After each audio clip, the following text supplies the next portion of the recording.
E você ali no noataque.com.br pode acompanhar essa notícia e essa manchete. Nós vamos mostrar daqui a pouquinho o resultado, os gols dessa partida. Cruzeiro é, entre aspas, ajudado por clube de Série C, o Retrô, gente, que pode colocar na sequência, venceu o Atlético Goianiense nos pênaltis na Copa do Brasil. O Cruzeiro corria o risco de ir para o pote 2 do sorteio, que é o pote considerado mais fraco, vamos falar assim. E aí ele poderia enfrentar times de maior expressão aí no futebol, que poderia complicar a vida de todas as equipes, né? Não só do Cruzeiro. Mas o Cruzeiro, com a vitória do Retrô, ele permanece no pote 1, que é considerado o pote mais forte da Copa do Brasil. Ou seja, não corre o risco de enfrentar esses times também considerados mais fortes. A gente sabe que Copa do Brasil pega muita gente de surpresa, mas não corre o risco de enfrentar na próxima fase aí, devido aos sorteios, né, Hugão? Olhando pelo outro lado, os times também que ficariam no pote 1, o Cruzeiro permaneceu no pote 1, também estavam preocupados na condição de pegar um Cruzeiro nessa condição. O que ajudou o Cruzeiro foi a campanha do Cruzeiro ano passado no Campeonato Brasileiro, que permitiu que ele não tivesse esses primeiros confrontos traiçoeiros na Copa do Brasil. Todo grande clube tem um trauminha aí nessa situação. Salvo engano, em 2020 ou 21, acho que 21, o CRB elimina o Palmeiras do campeonato da Copa do Brasil. Elimina o Palmeiras. E o Palmeiras vai bater campeão de uma Libertadores e depois chega a bater também na final de um Mundial. Ou é eliminado, não estou lembrando agora se é 20 ou 21. É 2020. É logo que o Abel Ferreira chega. Porque ele é eliminado pelo CRB e pedem a saída dele por causa dessa derrota, não teve negócio 2021 assim? Ele foi campeão, foi que ele passou em cima do América. Então foi isso. Então o que acontece é mais ou menos uma situação dessa. Agora, para você querer ir numa competição dessa e ser campeão, tanto importa pote 1, pote 2, pote 325, onde você estiver, você tem que encarar quem vier de frente para você. Mas a CBF, Hugão, não é o Fael que está falando. A CBF hoje coloca o Atlético Goianiense acima do Cruzeiro, então você tem que secar o Atlético Goianiense, tem que secar essas equipes. Por quê? Não adianta ficar bravo comigo. Segundo a CBF, esses times hoje estão num patamar acima do Cruzeiro. Bom, esse é o posicionamento do Fael. Não tem um posicionamento da CBF em relação a isso. Até porque é uma estrutura e uma organização de uma competição da qual o Cruzeiro já estava classificado para a próxima fase. E você, por brigar por um não rebaixamento ano passado, teve que enfrentar duas rodadas aí da Copa do Brasil, duas fases da Copa do Brasil, passando aperto pelo Tocantinópolis e muito preocupado com o Manaus ainda. Não, Gão, que eu tô falando assim, vocês já foram grande um dia, mas não conseguiram continuar grande. Então não é o Fael, é a CBF. Eu entrei na fase inicial e quando cheguei com todo mundo ali, eu estava no pote 1. Já vocês, pelo ranking da CBF, hoje é um time mais de categoria de segunda, terceira divisão. Tem que torcer pro Retrô. Não fiquem bravos comigo, gente. É a CBF quem está falando. O Gão está bravo comigo. Finalizando o debate, não estou nem um pouco bravo, mas eu acho que para você ter uma tradição numa Copa do Brasil, da qual eu sou o maior campeão, bastava só você ganhar outras 4 edições, o que você não fez na sua história e ficou 50 anos em jejum querendo ganhar o título e não ganhou título, nem superou o Cruzeiro nesse aspecto. Pote 1, pote 2, pote 325, o Cruzeiro continua o maior campeão da Copa do Brasil e quem estiver no pote 1 enfrentar o Cruzeiro, se ficasse no pote 2, ia ficar preocupado, porque você sabe que aqui o negócio é embaçado. Você está falando comigo, Gão, não sou eu, é a CBF. Meu querido, quem propôs a falar do Cruzeiro no momento do Cruzeiro foi um atleticano que compõe a sua tradição de querer comentar a respeito do Cruzeiro, uma coisa que não existe. É isso. Não, tem mais interessante. E o Fael já falou aqui, ó, do Campeonato Brasileiro Sub-20, o Gão, o Cruzeiro goleou o Fortaleza. E pegou uma equipe forte, viu, Bel? Porque a equipe do Fortaleza é uma equipe bem estruturada. O Vojvoda, que está lá há algum tempo, ele observa bem esses meninos aí do Sub-20. O Cruzeiro se mostra realmente um dos grandes clubes aí, realmente, nesses jogadores que estão se formando nesse momento. E a minha grande questão é, esses jogadores serão usados pelo Léo Jardim? Tem que ser usado. Essa garotada tem que ser usada. No ano passado, por exemplo, o Cruzeiro chega à final da Taça São Paulo Futebol Júnior e, mediante ao que foi apresentado, chega também na final, salvo engano, do Brasileiro, junto com o Palmeiras, contra o Palmeiras. Jogo esse que eu fiz a cobertura, inclusive, era em Independência.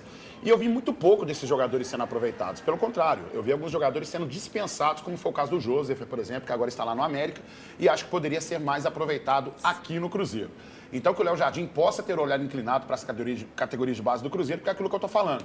Está na hora do Cruzeiro começar a formar pelo menos 4 ou 5 grandes jogadores. E talento na base tem, inclusive no Sub-17. É engraçado e curioso, né, Algão, como que a base do Cruzeiro melhorou depois da chegada do Ronaldo. Né? Muito. Porque antes a gente via a base do Cruzeiro com muito emprego de penduricalho, muito cara lá por amizade, e o Ronaldo profissionalizou a base do Cruzeiro, é o que a gente fala. Quando você faz um trabalho bem feito, a chance de dar certo é muito grande. E você percebe aí, ó, o Ronaldo mudou a base do Cruzeiro, não foi colocando nada, foi tirando o que prejudicava. Exatamente. Menino que percebeu que não ia emplacar, funcionário que não agregava em nada. O primeiro grande passo dele foi enxugando e não agregando. Por isso que eu falo que a solução de base é muito mais fácil do que parece. E quando muita gente foi dispensada da base do Cruzeiro, profissionais e também jogadores, muitos pais me procuraram. Eu entendo um sonho de cada pai que quer ver seu filho arrebentando, pode ser a solução da sua família. Mas quando vinham os problemas, eu começava a perguntar assim, reclamações por causa de demissão e dispensa de jogadores que estavam na categoria de base. Vinham falar, foi um absurdo que o Cruzeiro fez. Peraí, deixa eu ver a leitura desse negócio. Eu ia observar, e aí geralmente o garoto tinha um negócio de um contrato aqui, tinha uma promessa de uma coisa ali, tinha uma coisinha ali, etc. E também querendo amarrar muito o Cruzeiro com outros empresários. E aí eu comecei a observar esse tipo de situação. Então, eu entendo o sonho do pai que não tem nada a ver com esses enrolos que os empresários geralmente arrumam, mas é fato que o Ronaldo arrumou a casa da categoria de base. Agora tem que usar os meninos. Usar muito os meninos. Só para finalizar, Bel, eu acho interessantíssimo que o Cruzeiro, ele pega a galera do Sub-17 e já joga no Sub-20 para poder enfrentar times, por exemplo, como o Palmeiras no ano passado, que já tinha jogadores batendo 20 anos, e essa condição física é importantíssima para o garoto de 17 anos já pegar essa malandragem das 4 linhas ali. Vamos ver como é que está a avaliação do técnico celeste. O português chegou com moral com o dono. E eu tenho muita confiança aí, nossa diretoria, que nós fizemos a melhor escolha que poderia. Pouco mais de um mês da apresentação oficial no clube, Leonardo Jardim comandou a equipe só 3 vezes. Ainda não viu muita coisa do time em campo. Até porque, logo na última partida, eliminação no estadual. Como a estreia no Brasileiro ainda está longe, o treinador tem exigido bastante nas atividades na Toca da Raposa 2. Essa semana, por exemplo, ele pediu treino em 2 períodos na quarta-feira, às 10 horas da manhã e às 4 horas da tarde. O time ainda já fez 2 jogos treino, contra o Sub-20 e contra o Boston City de Manhuaçu. E ainda tem outros 3 pela frente até a primeira rodada no Brasileiro contra o Mirassol. Sinceramente, não era uma pausa que a gente queria, né? Mais do que nunca a gente queria muito estar nessa final, porque a gente sabia da importância desse título aqui para o Cruzeiro, de estar disputando essa final. Mas infelizmente a gente perdeu. Eu vejo poucas coisas positivas, né? Mas uma delas é esse tempo que a gente vai ter com o nosso treinador, que ele chegou há pouco, então a gente vai ter aí mais de um mês com ele. Vai dar para ele conhecer cada vez mais o nosso grupo, cada jogador individualmente. E os trabalhos do Jardim não param só com o grupo profissional. Ele está de olho também na base. Até acompanhou a goleada contra o Fortaleza pelo Brasileiro Sub-20 por 4-1. E fez um pedido especial ao Pedro Lourenço. A primeira semana ele já pediu o Sub-20 lá para a Toca, 2, nós já subimos. Então ele está acompanhando dia a dia os jogadores, né? Acompanhando os nossos jogadores que estão emprestados também, que é um trabalho que tem que ser feito e ele está dedicado a isso. Então nós estamos muito esperançosos. Por falar no Pedro, ele está acompanhando de perto os trabalhos do técnico e tem se impressionado. Para nós é novo, né, o Jardim, e nós estamos muito felizes com o trabalho dele. Quer dizer, ele está fazendo uma pré-temporada, né? E muito trabalho, é um técnico assim, que a gente não está acostumado com os hábitos técnicos daqui do Brasil. Ele faz um trabalho bem diferente dos nossos técnicos aqui, trabalha todos os jogadores com muita dedicação, com um método bem avançado. Que bom que o Sub-20, na verdade há algum tempo o Sub-20 do Cruzeiro já treinava na Toca da Raposa 1, né? Na Toca da Raposa 2, desculpem. O Jardim, o que ele fez? Nesse tempo agora em que o Cruzeiro, infelizmente, não se classificou para a final, O que acontece? Ele monitorou jogador individualmente. Muitos ficaram até preocupados pelo físico do Matheus Pereira. Ontem a gente comentaria aqui no programa. Resolvi para comentar hoje. Eu não sou fisiologista, eu não sou médico.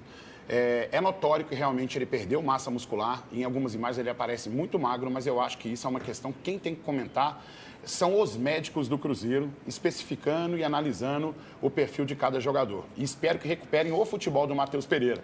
Então, individualmente, eles monitoraram isso, por isso o Lautaro está fazendo um trabalho à parte, estão tendo uma atenção especial com o retorno do Japa, estão tendo uma atenção especial para esse retorno do Dineno. Então, a gente fica observando e espera que o Cruzeiro tenha um melhor rendimento de condicionamento físico.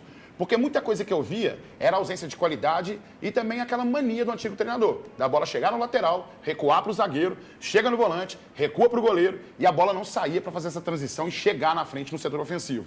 Agora com força física, porque cada jogador foi mapeado individualmente para poder fazer um trabalho físico específico.